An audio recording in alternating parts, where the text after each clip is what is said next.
The FBI in Peace and War.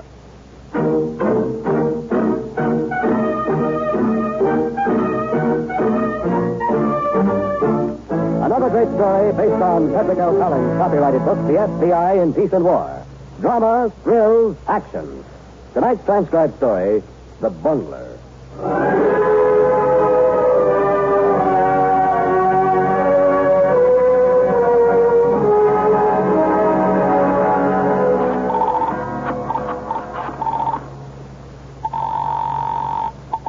Hello? Oh, Alice, it's me. I'm still down at the bank.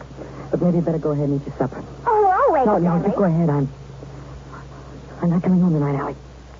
You're not coming No, home? I'm not coming home at all. I'm going to wait for a while. I don't know exactly where, but I'll write to you if I can. Now, don't try to... Stanley, what's the matter? What are you talking I can't about? tell you now, Allie. Something's happened down here. Something I've done. You'll probably find out anyway. Stanley, look. Wait there. I'll Allie. come down and we... Look, I'm sorry this happened, but I couldn't help it. Take care of yourself, Allie. Take good care of yourself.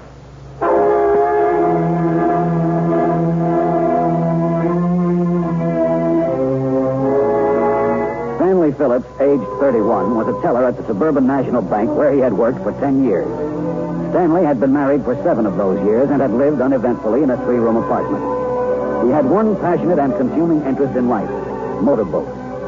For 6 months before his purchase of a 16-foot speedboat, Stanley had been embezzling small sums of money from the bank. But he was clumsy and inept at hiding his thefts. The night before an audit, Stanley ran away, and it was found he had stolen a total of $5,500. How could he? How could he have done a thing like that? I don't know, Allie. Do you want another cup of coffee? No, thanks. Ma, I didn't even know him, did I? All those years, and I didn't know a thing about him. Who knows anybody, even themselves? If he wanted the boat so bad, we could have saved the money. Why didn't he tell me? Allie, suppose you lie down a while. Those FBI fellows will be back. Get a little sleep. Oh, I can't, Ma. What's the use of trying? All right.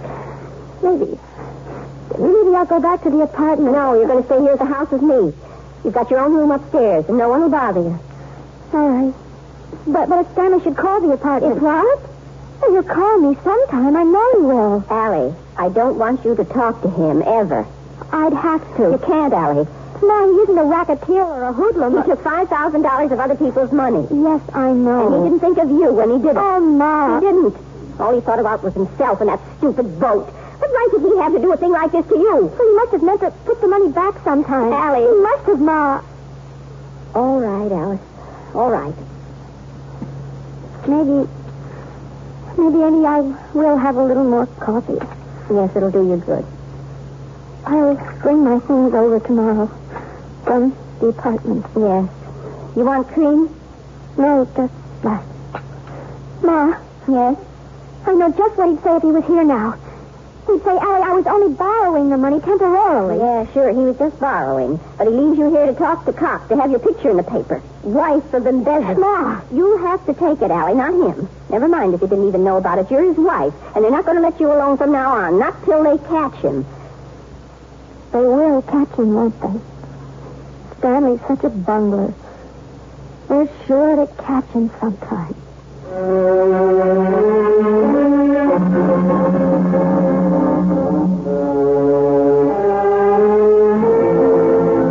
Although Stanley Phillips was clumsy in crime, he did manage to disappear for more than 6 months.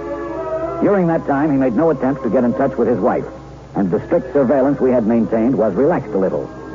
It was then that a long-distance call reached Alice Phillips at 8:30 one morning. Stanley, where are you? I don't want to tell you, Alice. I don't want to get you in trouble, but listen, I need a little money. I haven't been too well. Oh, Stanley. Look, if I give you a name in a post office box, could you let me have $50? Oh, of course, Stan, but listen, if you're sick, go to a doctor, please. Will you promise me? Yeah, I will. You just send me the money, huh? Send it care of Frederick Milson. Stanley? Stanley!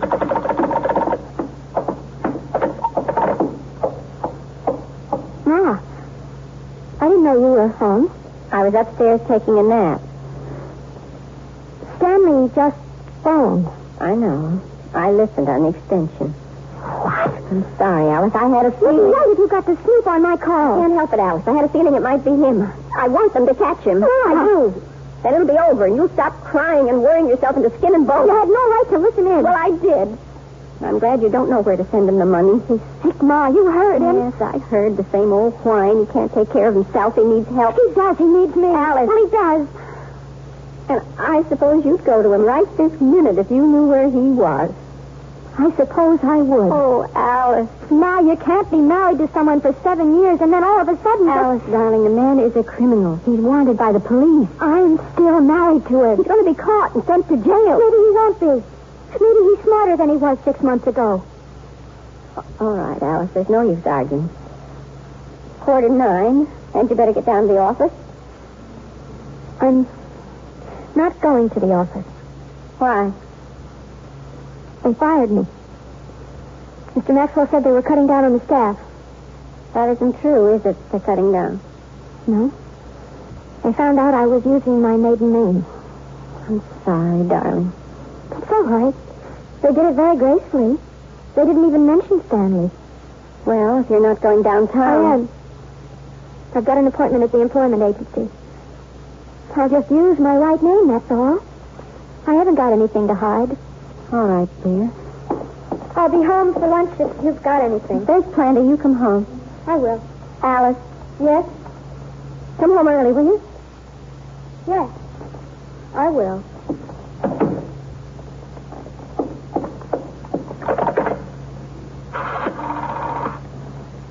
Hello, operator. Will you get me the downtown office of the Federal Bureau of Investigation?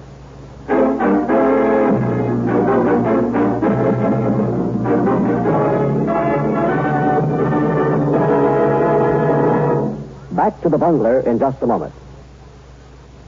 The actions of all American military men are governed by a code of conduct. To General William Dean, while a prisoner of war in Korea, the code meant a stubborn allegiance to his president. During an early interrogation by his North Korean captors, General Dean was asked to make an open statement condemning what they called the aggressive policy of the United States dictated by the president. But General Dean refused, saying, "As a professional soldier of the United States, I cannot criticize our president, because the president is the supreme commander of the United States Army. I swore this when I joined the Army." That's what the code meant to General Dean. That's what it means to any American in uniform.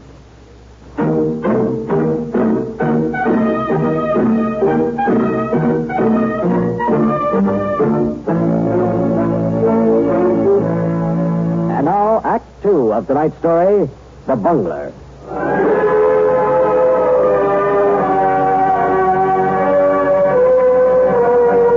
After Alice Phillips' mother had told us about the phone call, we knew two things.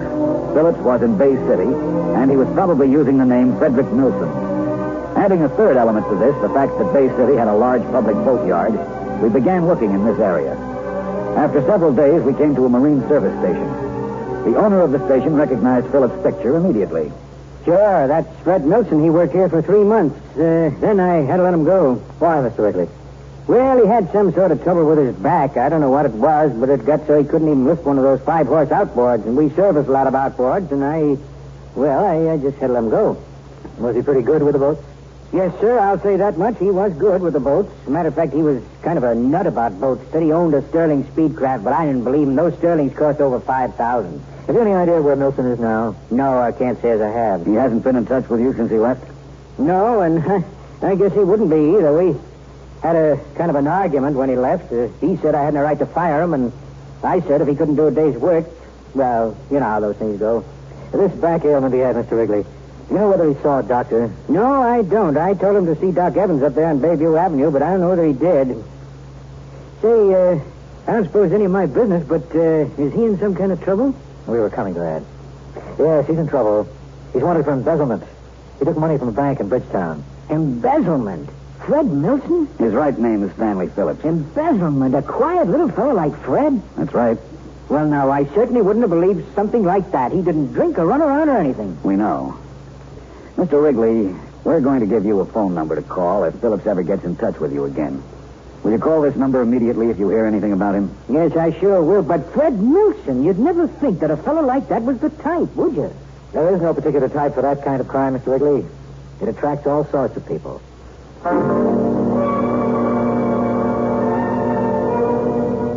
After our visit to the Marine Service Station, we saw a Dr. Evans who had treated Phillips for the back ailment. As we learned later, it was just at this time that Phillips came back to Bridgetown and stayed several hours.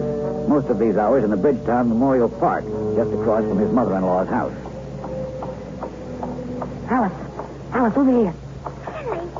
Hello, Allie. I've been waiting for hours. I thought I was going to miss you. Stanley, don't you know every policeman in town is looking for you? I'm sure, but nobody's ever in the park after 6.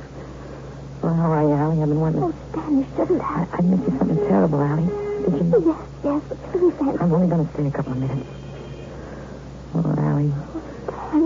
Stanley, why did you do a crazy thing like that? No, honest, I don't. First, I only took a little bit. I was going to put it back, but something always came up. If you only had told me about the boat. I know. I never do anything right. Listen, Allie, you got any money now? Money? You were just saying when I called you. Well, I had some then, but I lost my job. I spent You it. got to get me at least $200, Allie. 200? I'll borrow it somewhere. Without a job, I couldn't. Well, then get it from your mother. She has plenty. Oh, Stanley. You got to give me some money until I get on my feet, Allie. I got something wrong with my back. I don't know what it is, but I have to have electric treatment so it can't work. Now, look, you can send it to this address.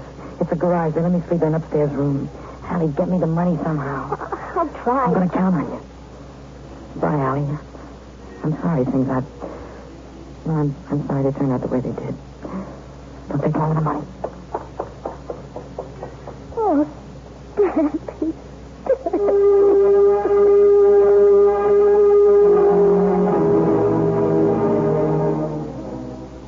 $200 is a lot of money, Allie. I just want to take this course, Ma. If I knew typing and could take dictation, I could get a job easy. Where would you take the course? Downtown. There's a school on Market Street. Allie, you want the money for Stanley, don't you? For Stanley?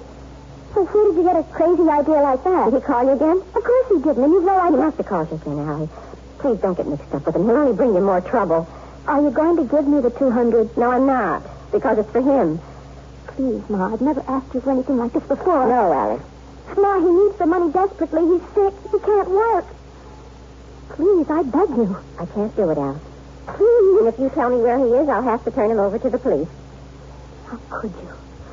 How could you do a thing like that? This is Stanley. I have to. Oh, stop it. Stop talking so full of morals. I'm married to Stanley. He's my husband. I promised to love him. I promised things too, Alice. He had obligations to you. Well, can't someone make a mistake? One mistake? I won't argue with you again, Alice. And I won't give you any money. All right. If you won't, I can't make you. But I'm not going to live here. I don't have to stay here anymore. Oh, don't be foolish, please. I'll stay with Nancy or one of the girls till I get work. Don't do that. I can't stay with you feeling the way you do. You know why I do. I know you've got some misguided notion. It's not misguided. He made you the wife of a criminal. He's done damage that'll last a lifetime. Maybe it's only one mistake, but why should you get a bad name? I'm going, Ma, and I'm not coming back. Please don't, Allie. Hasn't he caused us enough trouble? I'm going to get that money for him somehow. You can call the FBI like you did last time and tell them that. Allie, what? He's not worth all this, believe me. Maybe he isn't. Maybe I'm not either. Allie, don't go. Stanley needs me, Ma. You don't. I have to do what I can for him.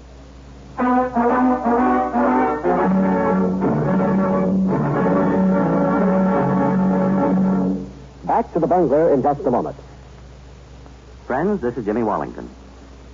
You know, many great men have attained the highest office in our land, the presidency of the United States. Can you guess the name of this man?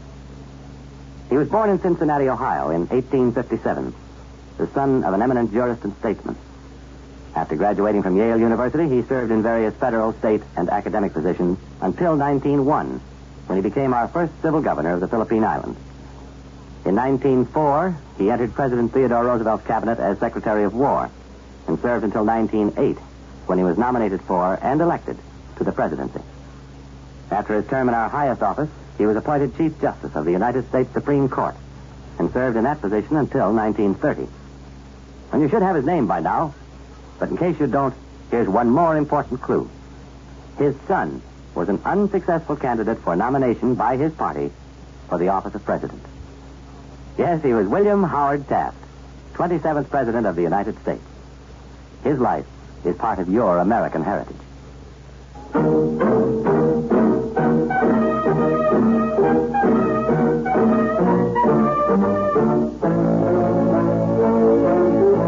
And now, Act 3 of tonight's story, The Bungler.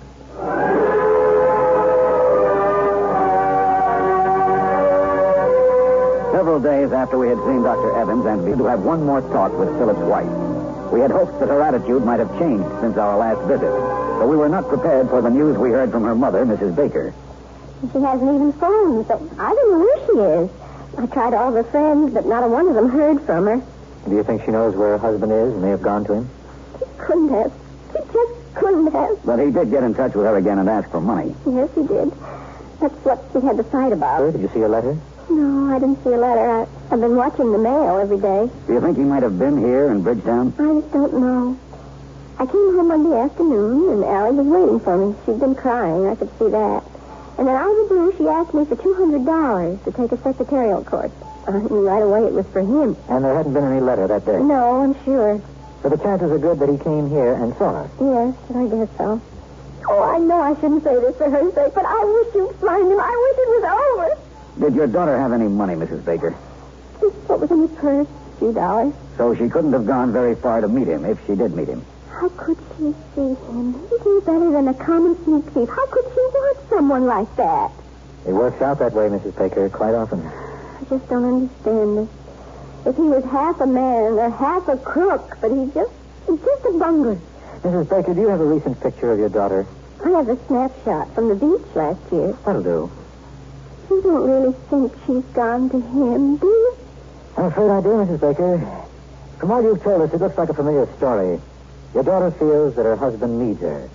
That's a pretty hard pull for any woman to resist.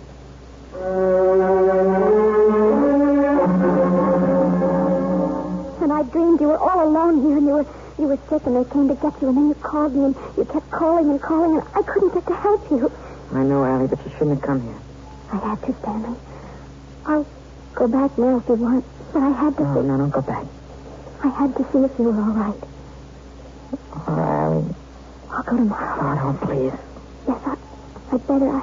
I'll have to get some money for you, Stan, somehow. I don't want you to go. But I've only got $6. How could I'll get the money, Allie. Stanley. I will. I'll get it.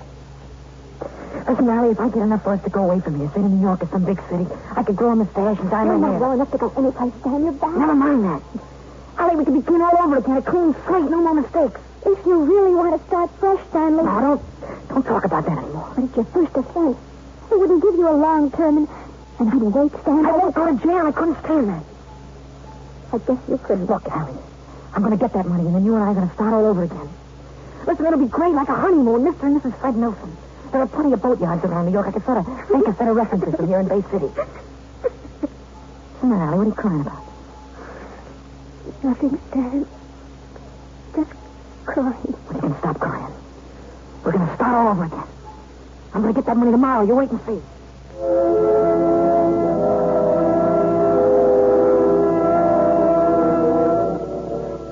That's why I come to see you, Mr. Wrigley. I figured maybe you'd lend me the money. Why did you figure that, Fred? Well, after all, I hurt my back lifting a motor while I was on the job here. Well, this is the first time I heard of that. Well, I did. Lifting that big 25 horse out of Mr. Clifford's boat. I figure you owe me compensation. How much compensation, Fred? $1,000. It's a lot of money. Well, you got it in the register right now. I know how much you take in on a big weekend like this. You expect me to hand I over... told you to be alone, didn't I? And if I don't give it to you? You will, Mr. Wrigley. I have to have that money. Well, I'm sorry, Fred. I don't feel I owe you anything. But look, if you'll come back tomorrow morning... I want the money now. Now, listen, be reasonable. Now, Mr. Wrigley. Put that gun down, Fred. That won't get you anywhere. Open the cash register. Believe me. Open it, Mr. Wrigley. Okay. All right, now step back away from there. Step away from the cash register, Mr. Wrigley. Fred, you know something? Do what I say. You know, I ought to have my glasses fixed. That's not a gun, Fred. That's just a $3 cigarette lighter. I used to own one like that. Get away from there or I'll shoot. Go ahead. Go on, Fred. Shoot. Nothing but a cheap cigarette lighter. Let's go. Look out, Mr. Wrigley. You're hurting my back. Let's go. Please let me go. I will, Freddie. Just as soon as I call a couple of government men who are in here looking for you. Please, Mr. Wrigley, let go. I was only joking. It was all a joke, Mr. Wrigley. Yeah, I know it was. And you bungled it, Freddie. Oh, excuse me, Stanley. That's your right name, isn't it? You bungled it, Stanley. All the way.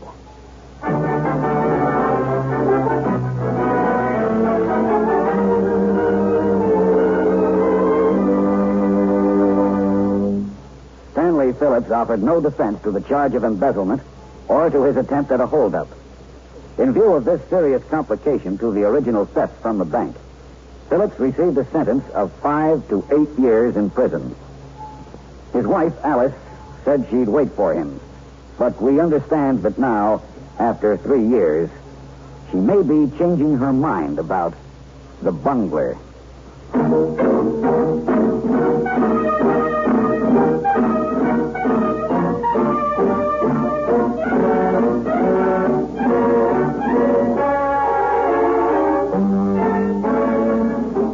In tonight's transcribed story, Rosemary Wright played the part of Alice Phillips, and Bob Reddick was Stanley Phillips. This radio dramatization for the FBI in Peace and War was written by Louis Pelletier. These programs are produced and directed by Betty Vandeville. This is the United States Armed Forces Radio and Television Service.